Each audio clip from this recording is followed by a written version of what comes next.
Ambassador Park Ji-woo stood before the Galactic Council with her head held high. It floated in space, orbiting a neutral star that belonged to no one. Around her, representatives from 47 different species sat in their designated seats. Some looked like crystals that glowed with inner light. Others were covered in fur or scales.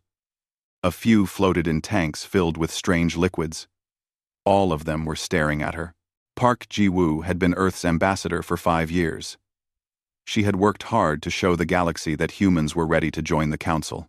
She had attended endless meetings, answered countless questions, and remained patient even when other species treated her people like children.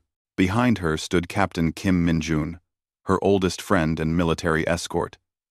He wore his dress uniform, and his face showed no emotion, but she knew he was worried. High Counselor Zex Thor rose from the central platform. His crystalline body caught the light from the chamber's artificial sun and scattered it into rainbow patterns across the walls.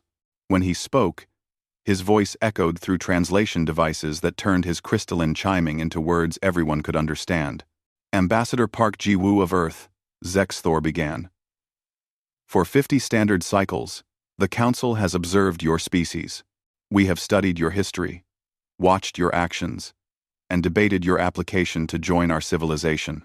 Park Ji-woo felt her heart beat faster, but she kept her face calm.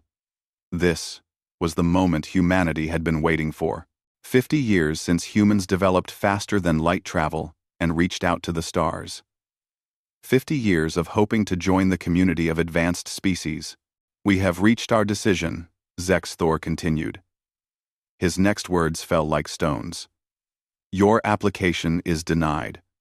Furthermore, humanity is hereby exiled from Council space. The words hit Park Ji-woo like a physical blow. But she did not move. Behind her, she heard Captain Kim take a sharp breath. Around the chamber, some council members looked satisfied. Others appeared uncomfortable, but none spoke up. A holographic display appeared in the center of the chamber. It showed the galaxy with its spiral arms glowing in different colors. Most of the galaxy was marked in blue, representing Council space. A tiny red section in one corner showed human territory, just 15 solar systems. Humanity will be restricted to this area, Zex Thor announced. You are forbidden from entering Council space. Any human vessel found beyond these boundaries will be destroyed without warning. Park Ji-woo found her voice. May I ask the reason for this decision? A council member from the Vrex species, a being that looked like a giant mantis, stood up. Your species is too violent, it said through its translator. Your history is filled with wars, conflicts, and destruction.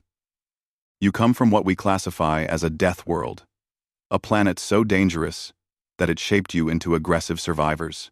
Another council member added, your emotions are too strong, too unpredictable. You make decisions based on feelings rather than logic. This makes you dangerous. Arnarm. A third voice came from a floating jellyfish-like creature. We have seen species like yours before. They always bring chaos. It is better to contain the problem now before it spreads. Park Ji-woo felt anger rise in her chest, but she pushed it down. She said carefully, we have followed every rule, respected every boundary, and caused no trouble.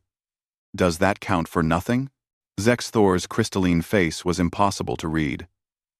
Your recent behavior does not erase millions of years of evolutionary programming. You are Death Worlders. Violence is in your nature. The Council has spoken. The decision is final. Park Ji-woo wanted to argue more. She wanted to list all the wonderful things humans had done, all the art they had created, all the kindness they had shown. She wanted to tell them about human scientists who worked day and night to cure diseases, about human teachers who devoted their lives to children, about human volunteers who helped strangers for no reward. But she looked around the chamber and saw closed minds. These beings had already decided what humans were. Nothing, she said, would change that. Very well, Park Ji-woo said quietly. We accept your judgment. Some council members looked surprised. They had expected her to beg or threaten. The Vrex representative leaned forward. "You accept so easily?" Park Ji-woo allowed herself a small smile. "What choice do we have? You have made your decision. We are a young species, and you are ancient civilizations. We will respect your wishes and stay in our corner of the galaxy." She paused, then added, "But I want you to remember something. You have judged us based on fear, not on facts. You have chosen to see our strength as a threat rather than a potential gift. History will show whether this was wisdom or foolishness." With that, she turned and walked toward the exit. Captain Kim followed, his boots clicking on the crystal floor. Behind them, the council members began talking among themselves, but Park Ji-woo did not look back. In the docking area, the human delegation prepared to leave. There were 20 people, diplomats and officers, who had worked so hard for this moment. Now their faces showed shock and disappointment. Some were crying. Others looked angry. Park Ji-woo gathered them together before they boarded their ships. "I know this hurts," she said. "I know you feel betrayed and angry. I feel the same. But we will not let this defeat us." 7.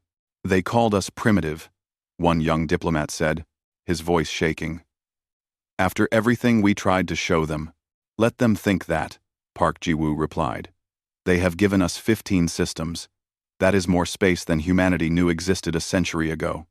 We will make the most of it." Captain Kim stepped forward. "Ambassador Park is right. The Council has underestimated us. They see us as violent animals who cannot control ourselves. They think we need their guidance and rules to be civilized. Let us build something in our exile that will make them regret this day." The human ships undocked from the Council station one by one.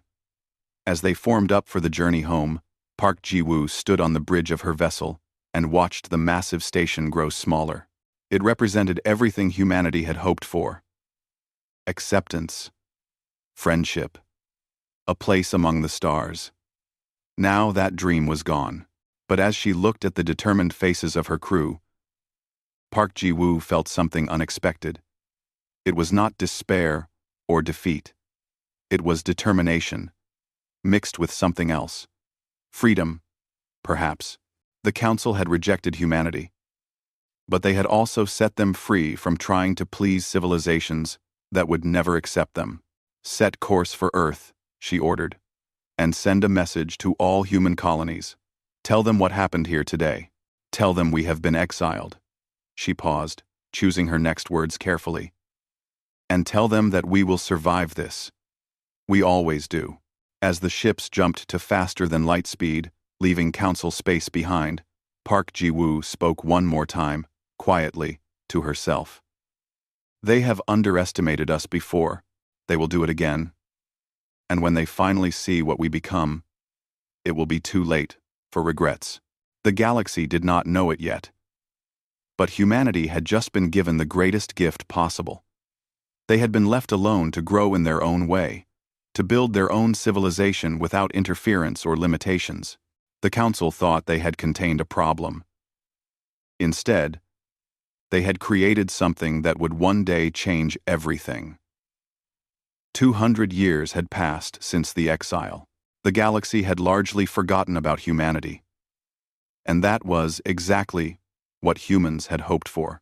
Dr. Lee Soo-jin stood in the observation deck of Research Station Perseverance and looked out at the planet below.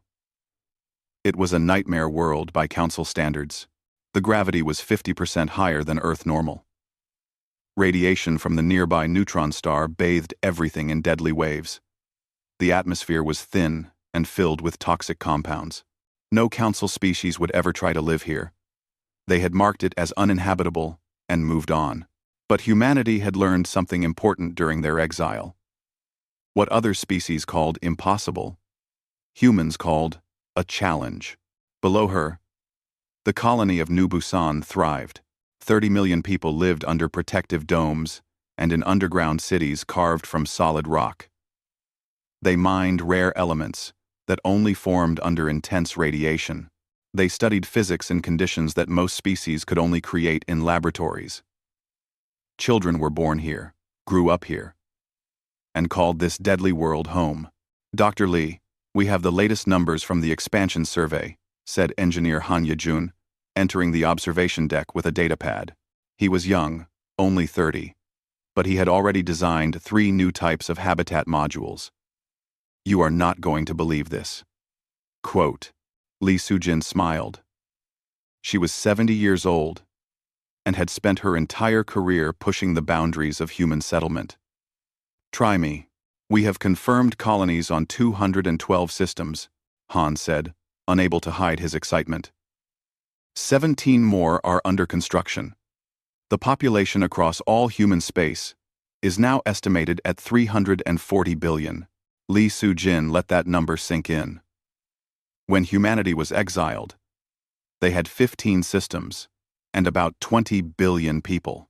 Now they had increased their territory by 14 times and their population by 17 times. And they had done it all in the harshest environments the galaxy could offer. The Council thinks we are still huddled in those original 15 systems, she said. They think we are barely surviving. Let them think that.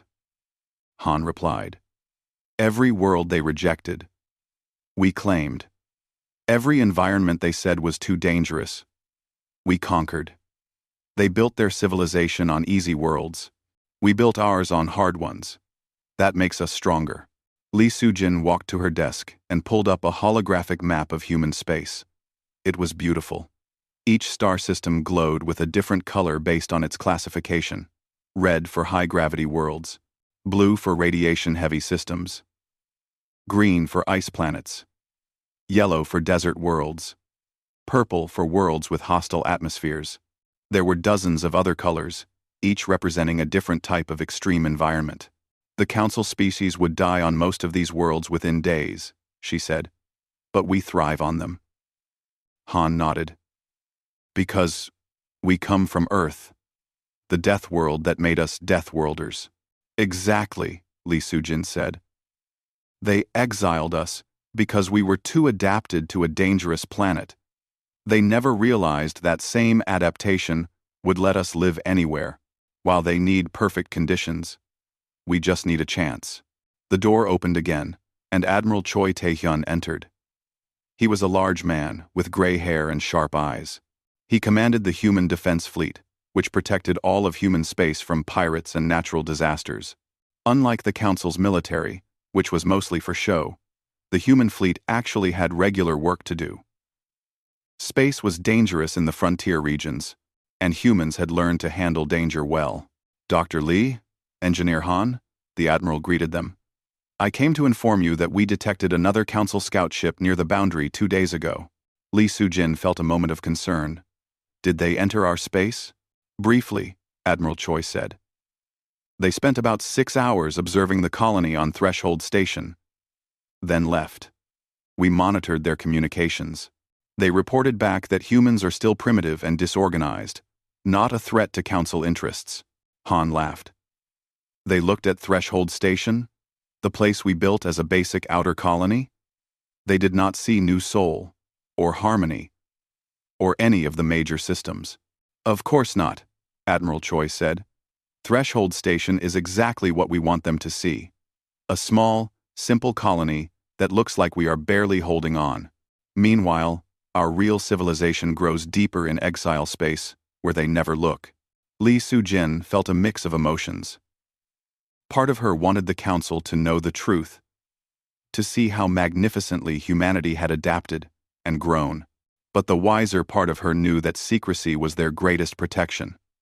If the Council realized how powerful humans had become, they might see it as a threat. How is the technology development program going? Admiral Choi asked, changing the subject. Lee Sujin's eyes lit up. This was her favorite topic. Beyond all projections. When the Council exiled us, we lost access to their technology and their scientific databases. At first, that seemed like a disaster. How could we compete with civilizations that had millions of years of accumulated knowledge? But we found our own way, Han continued for her. We had to solve problems they never faced, because they only lived on easy worlds. That forced us to innovate differently. Li Sujin pulled up another display. It showed various human technologies that had no council equivalent. Take our habitat construction methods. Council species build on the surface of planets with perfect atmospheres. We had to build underground, in high gravity, through toxic atmospheres. We developed modular systems that can adapt to any environment. Our habitats are stronger and more flexible than anything the Council uses. Or, our medical technology, Han added. Living in harsh environments meant we faced constant health challenges. We advanced our medical science faster than we ever would have, in comfortable conditions. Our doctors can treat injuries and diseases that Council species have never even encountered. Admiral Choi nodded. The same with our ships. Council vessels are designed for travel through safe, mapped space. Ours have to handle unpredictable conditions, asteroid fields, radiation storms, and all the dangers of frontier space. Our ships are tougher. Our crews are better trained, and our navigation systems are more advanced. We have developed entire fields of science that the Council never explored, Li Sujin said proudly. Extreme environment engineering, rapid adaptation biology, high radiation physics. Li Sujin. Access. They did not need these sciences because they avoided the conditions that required them. We could not avoid those conditions, so we mastered them. Han walked to the window and looked down at New Busan again. Sometimes I wonder what would have happened if the Council had accepted us. Would we have become just another member species, following their rules, using their technology, thinking their way? We would have been absorbed, Admiral Choi said quietly. Not conquered, but absorbed. We would have lost what makes us human. Our independence, our creativity, our drive to overcome any obstacle. Li Sujin agreed. The exile was the best thing that could have happened to us. They tried to limit us, to push us to the edges, where we would fail and disappear. Instead, they freed us. We did not have to fit into their system. We could build our own. And what we built is magnificent, Han said. 212 systems, hundreds of billions of people, thousands of different types of colonies, each adapted to its unique environment. We are not a single unified empire like the Council expects. We are a network, a web of connected but independent communities. Each human world is different, Li Sujin explained.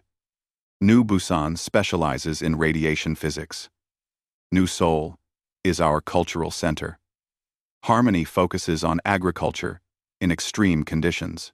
Forge produces our ships and equipment. Every colony found its purpose, its specialty. Together, we are stronger than any centralized empire could be. Admiral Choi received a communication through his neural implant. He listened for a moment, then smiled. Speaking of the Council, we just intercepted their latest intelligence report on humanity. I will read you the conclusion. Humanity remains confined to 15 systems in exile space. Population estimated at 30 billion. Technology level primitive. Recommend continued monitoring but no direct contact. Species poses no threat to Council interests. The three of them shared a look and then started laughing. It was not a cruel laugh, but one of pure irony. The Council was so confident in their superiority that they could not imagine humanity succeeding. They sent scouts who looked at the surface of one minor colony and thought they understood everything. They never looked deeper, never questioned their assumptions, never considered that the primitive humans might be hiding something. Let them believe their reports, Li Sujin said. Let them feel safe in their perfect worlds with their ancient wisdom. We will continue growing, learning, and building. And one day, when the galaxy changes and they finally notice us, they will not believe what they see. That day will come, Admiral Choi said confidently. History has shown us that isolation never lasts forever. Eventually, there will be contact again. The question is, will we be ready? Also, 2. Han looked at the map of human space, at the hundreds of stars that humanity now called home. We will be more than ready. We will show them what exiled Deathworlders can accomplish when you stop trying to control them and just let them be free. Outside the observation deck, the deadly planet rotated below them. Radiation poured down from the neutron star. The gravity pulled at everything with crushing force. The atmosphere was poison. And yet, 30 million humans were down there right now. Living, working, raising families, and dreaming of the future. They were proof that humanity could not only survive in exile, but could flourish in it. The galaxy thought it had contained a problem by pushing humans to the margins. It had actually created something far more powerful than it could imagine. An empire built not on conquest or control, but on adaptation, innovation, and the unbreakable human will to thrive, no matter what challenges they faced. Captain Yoon Da-eun was reviewing supply reports when the distress signal came through. She sat up straight in her command chair aboard the rescue vessel Compassion's Hand and listened carefully as her communications officer played the message. The voice was panicked, speaking in Galactic Standard, the common language of Council species. This is diplomatic transport, Serene Passage. We have suffered critical engine failure, life support failing, 47 passengers including 3 younglings. Yoon Da-eun checked the coordinates. The disabled ship was in neutral space, an area that belonged to neither humans nor the Council. Legally, either side could operate there. How far? Legally, Seven said. The Re said. How far? She asked. 4 hours at maximum speed, her navigator replied. But Captain, that is a Council ship. I heard, Yoon Da-eun said calmly. She was 45 years old and had spent 20 years commanding rescue ships. She had saved human lives on countless occasions. The species of the people in trouble had never mattered to her before, and it would not start mattering now. Engines to maximum. Medical team, prepare for 47 patients of unknown species. Engineering, ready your repair equipment. Her first officer, Commander Park Sung-min, stepped closer and lowered his voice. Captain, you know the Council would never rescue one of our ships. They still see us as exiled primitives. If we help them, they will not be grateful. They might even claim we had hostile intent. Yoon Da-eun understood his concern. Relations between humans and the Council were cold at best. Most Council species did not even acknowledge that humans existed anymore. But she thought about those 3 younglings mentioned in the distress call. Children, scared and running out of air, while their parents tried desperately to save them. If we become like them, if we refuse to help people in danger because of politics, then they were right about us, she said quietly. We would be the violent, heartless primitives they claimed we were. But we are better than that. We help because it is right, not because it is convenient. Park Sung-min nodded slowly. Yes, Captain. I will make sure we are ready. 4 hours later, the Compassion's Hand arrived at the location. The Council ship was dead in space, drifting without power. Its engines had exploded, leaving a gaping hole in the hull. Emergency patches were barely holding. Yoon Da-eun could see through the sensors that life support was down to critical levels. Open a channel, she ordered. The view screen showed a Vrex, one of the mantis-like species that had voted for humanity's exile 2 centuries ago. The being looked terrified, its compound eyes reflecting the emergency lights behind it. Who are you? Are you from the Council? This is Captain Yoon Da-eun of the human rescue vessel Compassion's Hand. Yoon Da-eun said clearly. We received your distress call. We are here to help. The Vrex's reaction was immediate and shocking. It recoiled as if struck. Humans? No. No. You must leave. We do not accept help from your kind. Yoon Da-eun felt a flash of anger but kept her voice level. You have 3 younglings aboard and less than 2 hours of air. The nearest Council rescue ship is at least 8 hours away. Your people will die before they arrive. Please, let us help you. A new figure pushed forward on the screen. It was a Kelvin, a species that looked almost feline with soft gray fur and large eyes. This one was clearly a diplomat, based on the formal robes. I am Ambassador Kel Thor. My mate and my youngling are aboard this ship. You are correct that we do not have much time. But humans are forbidden from Council space. Accepting your help could create a diplomatic incident. We are in neutral space, Yoon Da-eun pointed out. No laws are being broken. And even if there were, is your pride worth more than your child's life? The ambassador hesitated. Behind him, Yoon Da-eun could see other passengers. They looked scared, desperate, and most importantly, they were clearly running out of oxygen. She could see a small Kelvin child clinging to what must be its mother. The youngling's breathing was labored. Every second you delay, your people are closer to death, Yoon Da-eun said firmly. I have medical equipment, life support systems, and repair capabilities aboard my ship. We can have your people safe within 30 minutes. Or you can wait for Council rescue and hope your air lasts long enough. But choose quickly. Ambassador Kel Thor looked back at his family, at his child struggling to breathe. When he turned back to the screen, his decision was clear. We accept your help. Please, hurry. The rescue operation began immediately. The Compassion's hand was purpose-built for emergency operations. It extended docking tunnels to the damaged Council ship and secured them. Yoon Da-eun led the rescue team herself, wearing her powered suit and carrying medical supplies. The moment she entered the Council ship, she saw how bad things were. The passengers were slumped against walls, gasping. The 3 younglings were the worst off. Their smaller bodies needed more oxygen, and they were fading fast. Medical team, priority on the younglings, Yoon Da-eun ordered. She ran to the nearest child, the small Kelvin she had seen on the screen. The youngling was barely conscious, its fur matted with sweat. I need you to stay with me, little one. We are going to help you. The child's mother tried to push Yoon Da-eun away. Do not touch my baby. You are a death worlder. You will hurt him. Yoon Da-eun understood the fear but did not have time for it. Your child is dying. I can save him. Please. Let me work. Dr. Lee Hyun-woo, the ship's chief medical officer, was already scanning the youngling with equipment that made the Council passengers stare. Captain, this child has severe oxygen deprivation and is going into shock. I need to start treatment now. Do it, Yoon Da-eun said. She looked at the mother. I promise you. We only want to help. Please, trust us.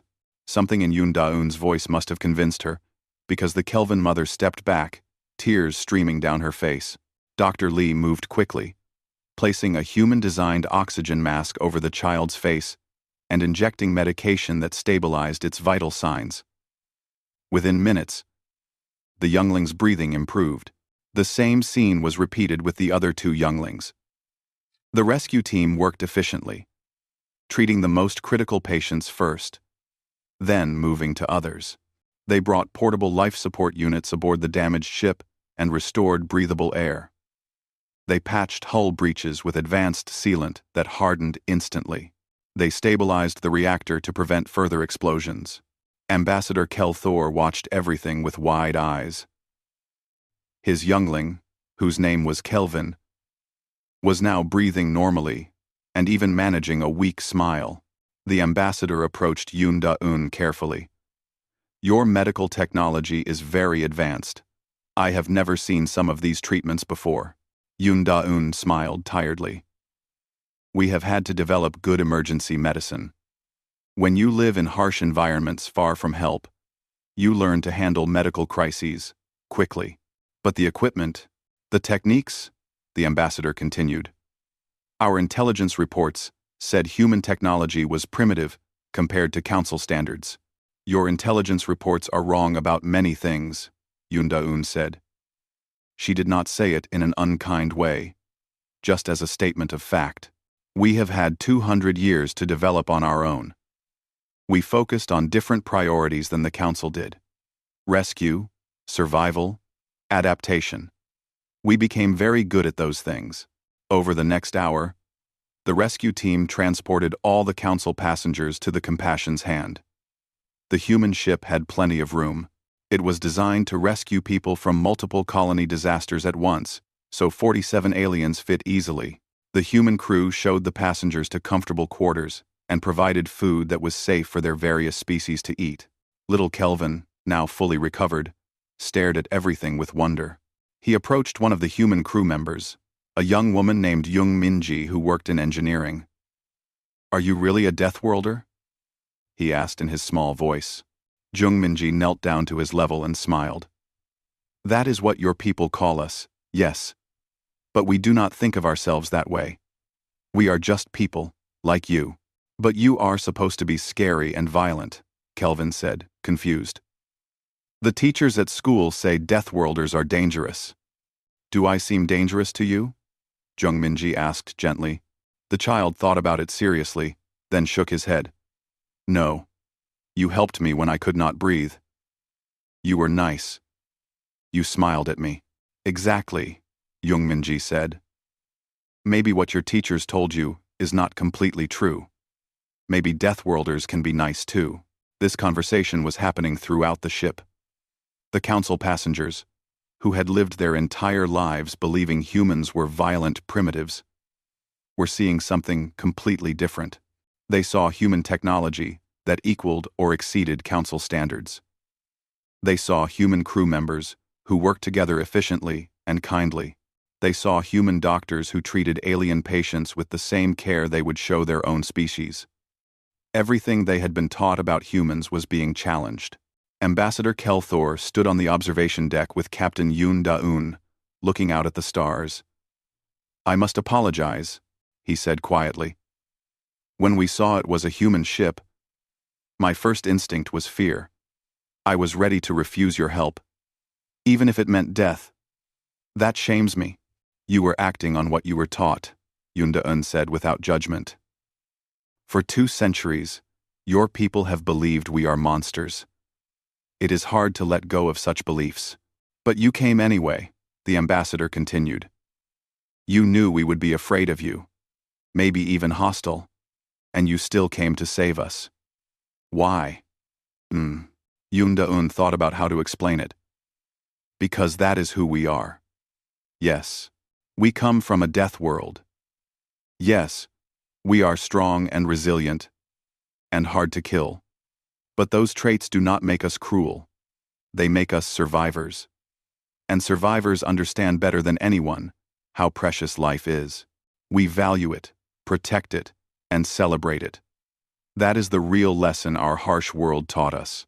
The ambassador was quiet for a long time. Then he said, "The Council was wrong about your species. I see that now.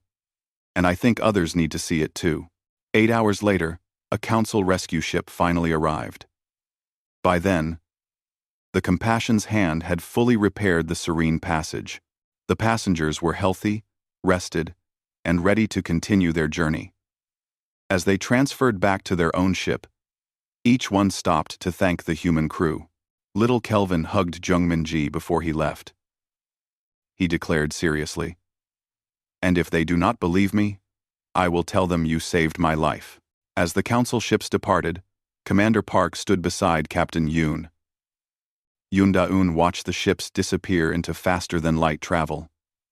"Maybe not everything, but it is a start. Those 47 people saw the truth today. They will go back to Council space and tell others. Some will not believe them, but some will. And slowly, very slowly, the truth will spread." She smiled. "The Council tried to erase us by exile. They failed. Now they will learn that humanity cannot be ignored or forgotten. We are here, we are strong, and we are good. That is a lesson the galaxy needs to learn, one rescued ship at a time." Ambassador Kelthor stood before the Council chambers once again, but this time he was not just a passenger on a diplomatic mission. He was here to give testimony about what he had witnessed. Behind him Holographic displays showed images from the rescue operation, human medical equipment, the interior of the Compassion's hand, and most importantly, the human crew members who had saved his life and the life of his son. The chamber was filled with council members, just as it had been 250 years ago when they exiled humanity. But the faces were different now. Most of the beings who had voted for exile were long dead, replaced by younger generations who had inherited their ancestors' beliefs without question. Until now. Let me be absolutely clear, Kelthor said, his voice strong and steady. Everything we believed about humans is wrong. They are not primitive. They are not barely surviving in their exile. And they are certainly not the violent monsters we have portrayed them as. A Vrex counselor, young and skeptical, clicked its mandibles in disagreement. Ambassador Kelthor, you experienced a traumatic situation. It is natural to feel gratitude toward your rescuers, but surely you are exaggerating their capabilities. I am not exaggerating anything, Kelthor replied firmly. The human ship was larger and more advanced than any council rescue vessel I have seen. Their medical technology treated my son's oxygen deprivation faster and more effectively than our own doctors could have. Their repair techniques fixed our ship's engines in hours when our engineers said it would take days. These are facts, not feelings. The chamber erupted in discussion. Some counselors looked disturbed by this information. Others seemed angry, as if Kelthor was insulting them by suggesting humans could be competent. A few appeared thoughtful, as if pieces of a puzzle were finally fitting together. Counselor Morana, a being from the ethereal species who looked like living starlight, called for silence. She was young by council standards, only 200 years old. But she had risen quickly through the diplomatic ranks because of her sharp mind and willingness to question old assumptions. Ambassador Kelthor's report is not the first we have received, Morana said. In the past 5 years, there have been 47 documented cases of humans providing assistance to council vessels in distress. All report similar experiences. Advanced technology, professional conduct, and refusal to accept payment or favors. We can no longer dismiss this as coincidence or exaggeration. She pulled up a holographic report that floated above the center of the chamber. I have taken the liberty of ordering a proper intelligence analysis of human space, not the cursory observations we have relied on for centuries, but an actual investigation. What we found should concern all of us. The hologram shifted to show a map of the galaxy. The small red section that represented human territory and council records was replaced by a much larger area marked in gold. It sprawled across what the council had always considered empty frontier space, encompassing hundreds of star systems. Humans currently occupy approximately 230 verified systems. Morana continued. Their population is estimated at over 400 billion. They have developed unique technologies specifically designed for harsh environment colonization. In several fields, particularly emergency medicine and extreme engineering, their capabilities exceed our own. The chamber fell silent. This was not possible. This was not what they had been told for 2.5 centuries. Humans were supposed to be contained, limited, failing in their exile. How could they have grown so much? An older council member, a crystalline being like Zexthor had been, spoke up. This is impossible. We have monitored the exile zone. Our scouts report that human development is minimal. Our scouts report what they want to see, Morana said bluntly. They observe 1 or 2 outer colonies, see something that looks simple by our standards, and conclude that all of human space must be the same. They never venture deeper. They never question their assumptions. And so we remained blind, while an entire civilization grew right next to us. Admiral Choi Tae-hyun's image suddenly appeared in the chamber, transmitted from human space. The council members reacted with shock. Human communications were not supposed to reach council territory. The fact that they could was another sign of advanced technology. Counselor Morana requested this connection, Admiral Choi said calmly. I am authorized by the Human Assembly to speak on behalf of our civilization. I understand you are surprised by what you are learning about us. We have spent 2 centuries being underestimated. It was safer that way. Nah. Safer? A council member demanded. You hid your true strength from us deliberately? Of course we did, Admiral Choi replied. You exiled us because you feared what we might become. If you had known how strong we were growing, what would you have done? Declared us a threat? Tried to destroy us before we became too powerful? We chose to remain hidden and let you believe we were insignificant. It kept both our peoples safe. Morana leaned forward. Admiral Choi, the question facing the council now is what to do with this new information. Some members believe humans are now a threat that must be contained. Others suggest opening diplomatic relations. What does humanity want? And, Admiral Choi smiled slightly, what we have always wanted. To be left alone. To live our lives in peace. We did not ask for exile. But we have made the best of it. We have built a civilization we are proud of. We have no interest in joining the Council or conquering Council space. We simply want to exist. But you are so powerful now, another counselor said, and there was fear in their voice. With your technology and your numbers, you could threaten us. We could. Admiral Choi agreed. But we will not. Despite what you believed about us, despite the exile you imposed, we are not a violent or aggressive species. We are survivors, builders, and explorers. We want to create, not destroy. Ambassador Kelthor stepped forward again. The Admiral speaks the truth. I have seen humanity up close now. They had every reason to be angry with us, to let us die when we called for help. Instead, they saved us without hesitation and asked for nothing in return. That is not the behavior of a species planning conquest. Young Kelvin, now 10 years old, had insisted on coming with his father to the council. He stepped forward, his small voice somehow carrying through the massive chamber. The humans who saved me were nice. They smiled at me. They gave me food. One of them taught me a human game with colored tiles. If you are scared of them, you are being silly. Several council members looked uncomfortable at being called silly by a child. But Kelvin's simple honesty was powerful. Out of the mouths of younglings came truth that adults tried to complicate. Morana seized on the moment. I propose we formally end the exile.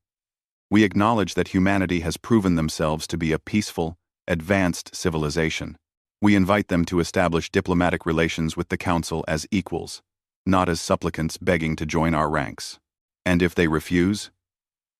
The Vrex counselor asked. Then that is their right, Morana said. We cannot force friendship any more than we could force them to disappear.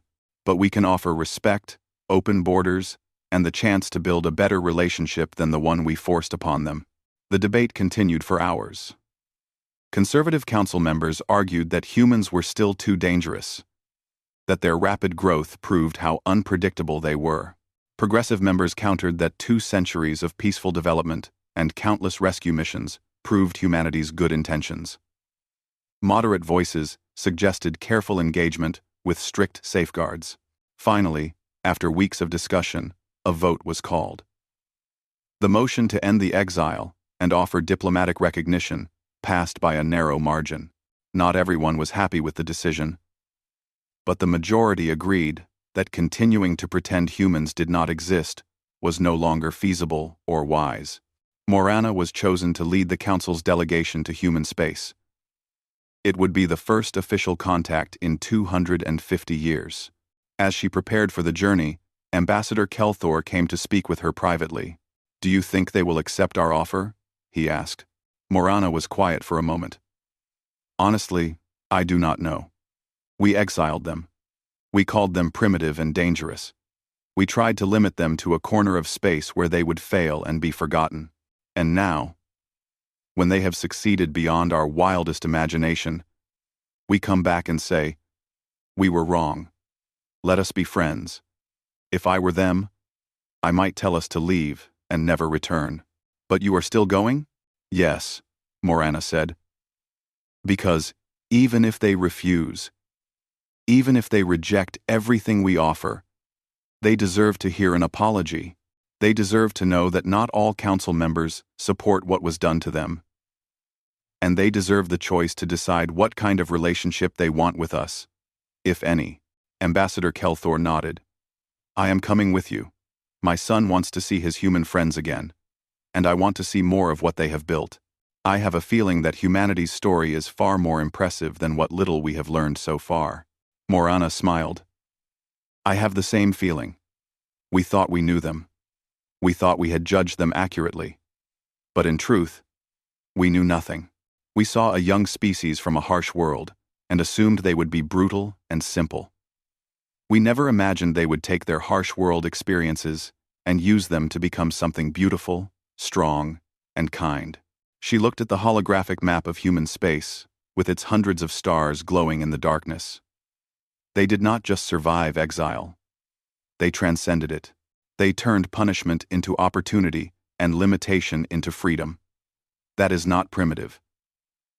As preparations continued for the historic diplomatic mission, word spread throughout council space about the truth of humanity.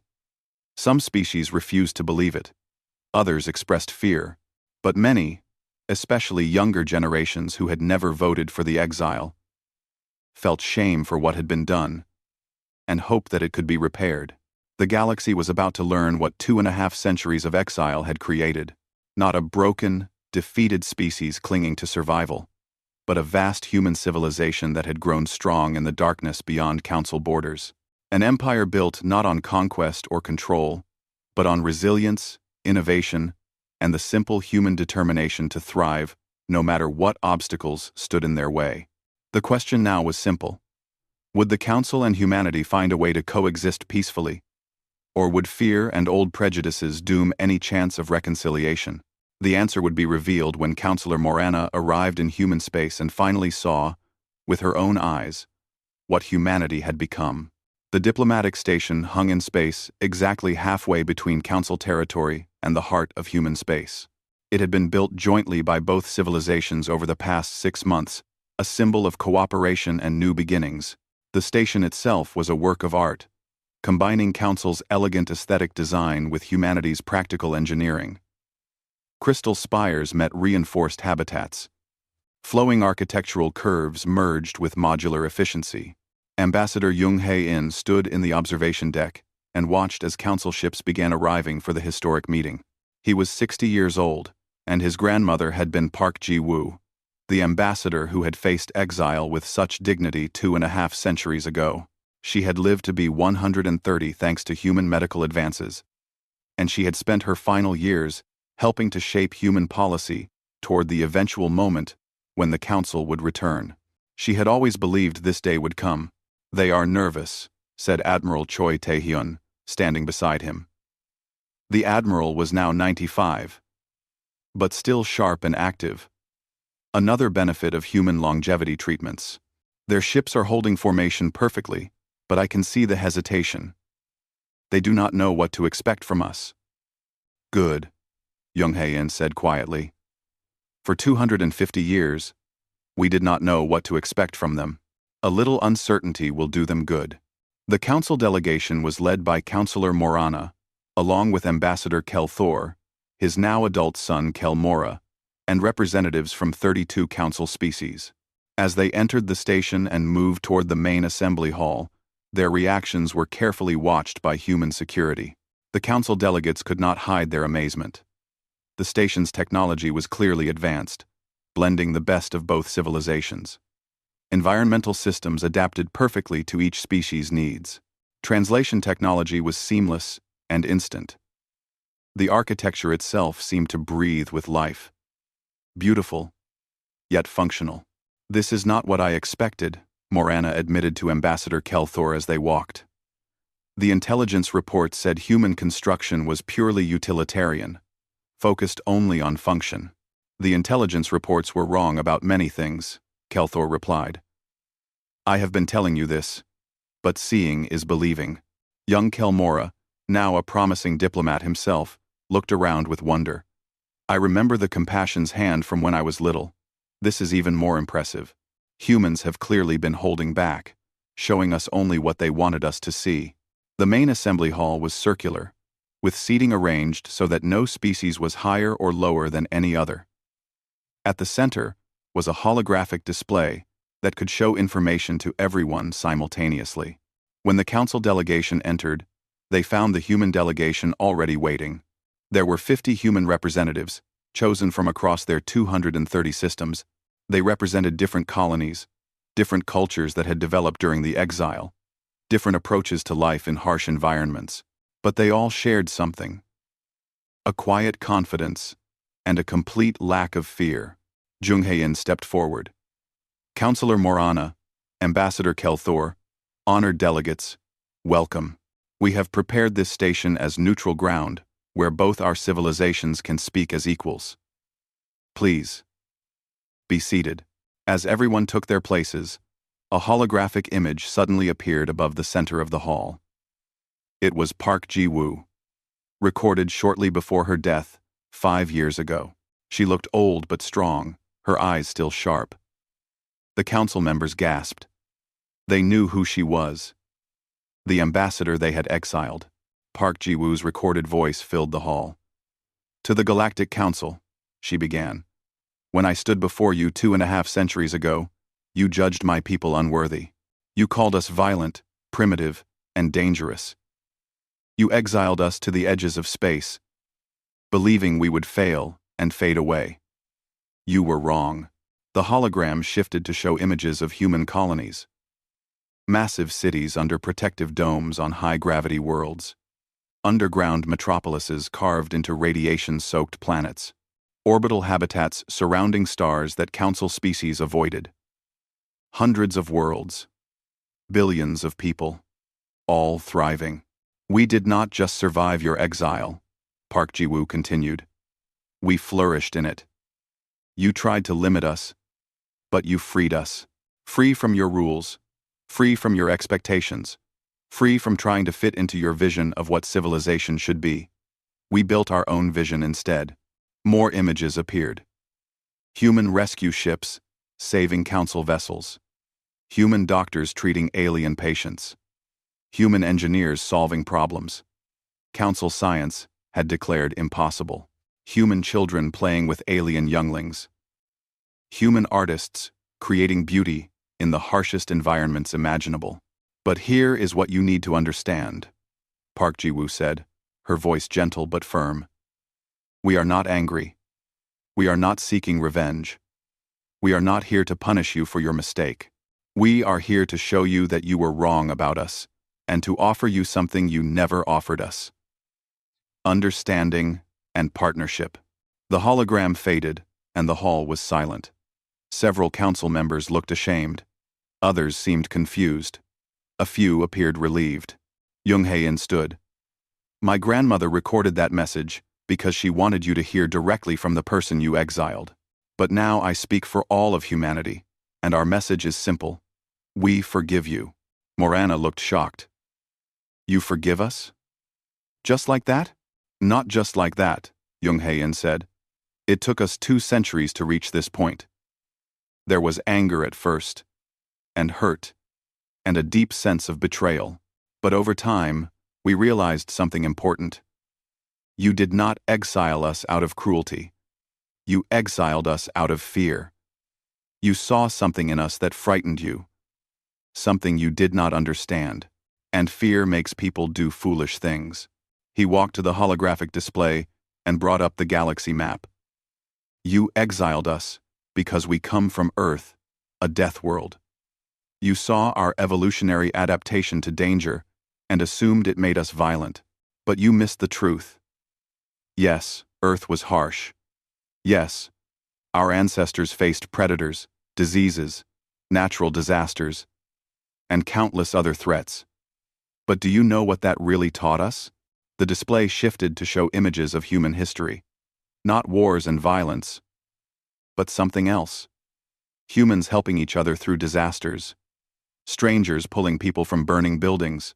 communities rebuilding after floods and earthquakes, parents protecting children, friends supporting friends through illness, scientists working together to cure diseases. It taught us cooperation, Jung-hae-in said. It taught us compassion. It taught us that survival is not about being the strongest or most violent. It is about working together, supporting each other, and never giving up on anyone. That is the real lesson of our death world. Not how to kill, but how to save. Admiral Choi stood next. When you exiled us, you expected us to turn inward, to become isolated and paranoid. Instead, we expanded outward and became more united than ever. Every harsh world we settled, we did it together. Every challenge we faced, we solved it as a community. The exile did not make us bitter. It made us better. Dr. Lee Soo-jin, now over 90 and respected throughout human space as a pioneer of extreme environment colonization, spoke next. You think of yourselves as the advanced civilizations, and us as the young, primitive species. But advancement is not just about technology or age. It is about wisdom, and wisdom is learning from your experiences. We learned from Earth. We learned from exile. We learned from every world that tried to kill us. What have you learned? The question hung in the air. Morana slowly stood. You are right, she said quietly. We learned nothing.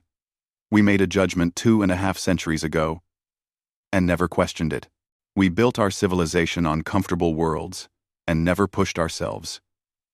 We became stagnant, thinking our age made us wise, when it only made us set in our ways. She looked around at the other council members. Humans discovered faster than light travel only 3 centuries ago. In that time, they have colonized more harsh worlds than the Council has settled in 50,000 years. They have developed technologies we never thought to pursue because we never needed them. They have built a civilization based on cooperation and resilience, while we have a civilization based on comfort and tradition. Which is truly more advanced? 8. Ambassador Kelthor stood as well. I have spent the past 5 years studying human culture and visiting human worlds. I brought my son Kelmora with me, so he could see the truth. What we found was extraordinary. Humans do not just adapt to harsh environments. They thrive in them. They find joy and beauty in places we consider unlivable.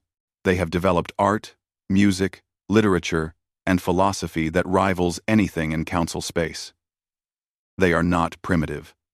They are remarkable, Kelmora added his voice.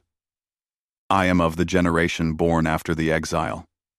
I did not vote to cast humans out, but I inherited the prejudice. Anyway, I was taught in school that Deathworlders were dangerous, that humans were violent primitives. Then one of those violent primitives saved my life when I was a child. Captain Yoon Da-eun and her crew showed me more kindness than I had any right to expect. That changed me. And seeing human civilization these past years has changed me even more. The exile was wrong. We need to admit that.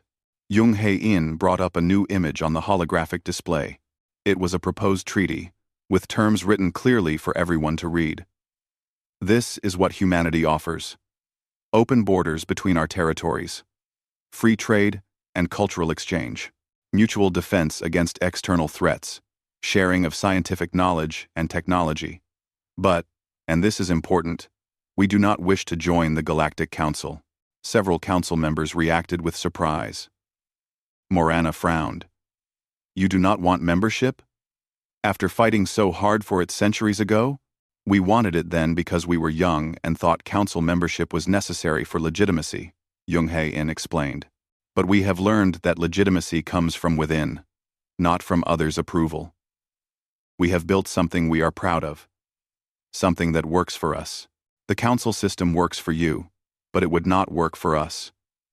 We are too diverse, too spread out, too independent. Every human world has its own character, its own way of doing things. We coordinate, but do not control. We cooperate, but do not command. Admiral Choi elaborated.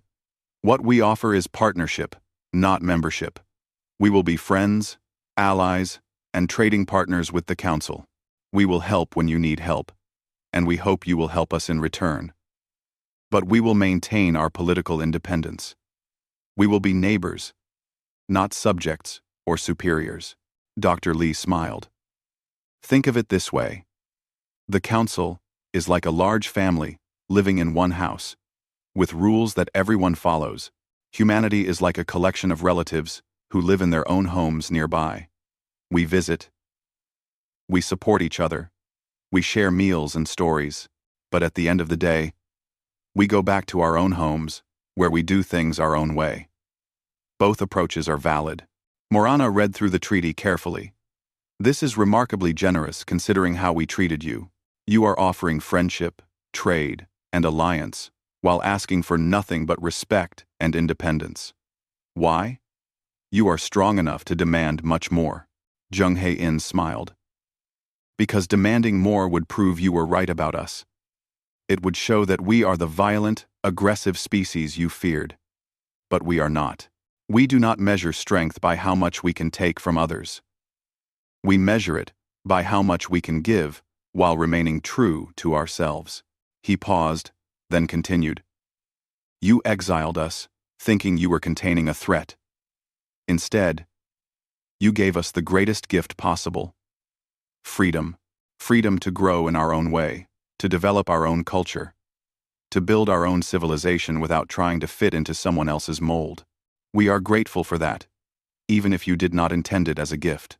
The Council delegation spent hours reviewing the treaty, asking questions, and debating among themselves. Finally, as the station's artificial sun began to set, creating a beautiful twilight in the assembly hall, Morana stood to give the Council's response. On behalf of the Galactic Council, I accept this treaty, she said formally. We apologize for the exile. We acknowledge that we judged your species unfairly and based our decision on fear rather than evidence. We recognize the human expanse as an independent, equal civilization, and we hope that this marks the beginning of a long friendship between our peoples. The treaty was signed by representatives from both sides. As the holographic images of their signatures appeared in the display, suspended between human and council space, everyone in the hall knew they were witnessing history. Young human children and alien younglings were brought into the hall for the celebration that followed. They played together without any of the prejudices their ancestors had carried. Kelmora found himself surrounded by human children who wanted to hear stories about council space, while human younglings asked alien children about their homeworlds. The next generation was already building bridges that the previous generations had burned. Captain Yoon Da-eun, now retired, but present as an honored guest, stood with Kelmora. You were just a small child when we rescued you, she said warmly. Now look at you, a diplomat, building peace between our peoples. You showed me that humans were not monsters, Kelmora replied. You saved my life and asked for nothing. That lesson stayed with me. I wanted to be like you, someone who helps others, not for reward, but because it is right. Yoon Da-eun laughed. Then I succeeded. That is all any of us want. To pass on the good to the next generation. As the celebration continued, Jung Hae-in stood at the observation deck one last time, watching the stars. Admiral Choi joined him. We did it, the Admiral said quietly. We survived exile. We built an empire beyond imagination. And we did it without becoming the monsters they feared. My grandmother would be proud, Jung Hae-in said. She always believed this day would come, that the Council would realize their mistake and return. And she always believed we should forgive them when they did. She always believed them when they did. She always believed this day would come. She was wise, Admiral Choi agreed. Revenge might have felt satisfying, but forgiveness is stronger. It shows we are truly confident in who we are. We do not need to punish them to prove our worth. Jung Hae-in nodded. The Council tried to exile humanity to the edges of the galaxy. They thought we would fail there, fade away, and be forgotten. Instead, we turned those edges into our empire. We made the harsh worlds into homes. We transformed limitations into opportunities. We showed the entire galaxy that human spirit cannot be contained by borders or broken by hardship. He smiled. They tried to limit us to 15 systems. We built 230. They said we were too primitive. We developed technology they never imagined. They called us violent. We became the galaxy's rescuers. At every step, we proved them wrong. Not with words, but with actions. Not by demanding respect, but by earning it. Admiral Choi raised a glass. To humanity. To the empire we built not through conquest, but through resilience. To the civilization we created, not by following their rules, but by writing our own. And to the future, where humans and all species can exist together as friends and equals. To the future, Young Hae-in agreed.